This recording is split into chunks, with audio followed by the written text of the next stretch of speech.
Okay, Assalamualaikum and hi. Okay, untuk isu berkenaan dengan nak hide certain sheet daripada dilihat oleh another user.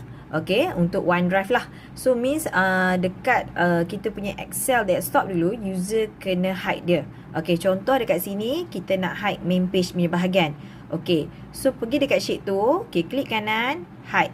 Okay, make sure kita hide dia. Dan begitu juga dengan contoh, okay, nak hide this page juga. Read me first ni, hide. So, klik kanan, hide. Okay, so means untuk second user atau certain user tu, dia just boleh tengok bahagian selain daripada yang kita hide tu je lah. Okay, okay. And then, after kita hide that sheet, pergi dekat bahagian review.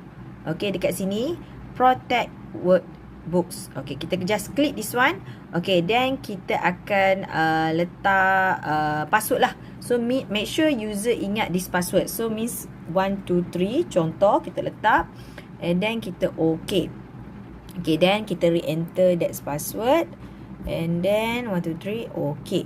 So, means user kira kenapa kita buat that part. Okay, sebab means kalau kita masukkan dekat dalam OneDrive, dekat this one, okay, this one, kita dah upload this file after kita dah hide sheet apa semua. Okay, bila kita open dan kita share to another second user atau more than user daripada kita yang kita dah tengok kan, sebab kita ada original file. So then, means dekat sini, masa user nak klik ni, dia takkan ada. So, misal katalah, okay, katakan user tak buat yang apa, this protect workbooks. Okay, kita undo balik. Kita buka balik 1, 2, 3. Then okay. Okay, so kat sini kalau kita misal kata, okay, kita upload another file lah. Kita buat second edition. Okay, kejap.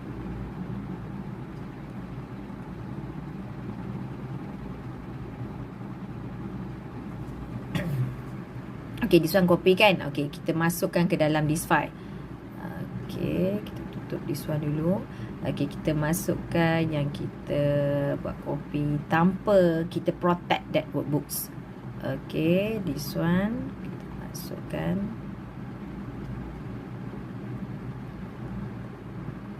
Okay, just upload saja. Okay, then kita buka. Okay, bila kita open that file, okay, yang ni yang kita tak protect workbooks tu, means another second user. Okay, klik kanan. Okay, dia boleh unhide. So means kalau misal kata tadi untuk yang this one kan,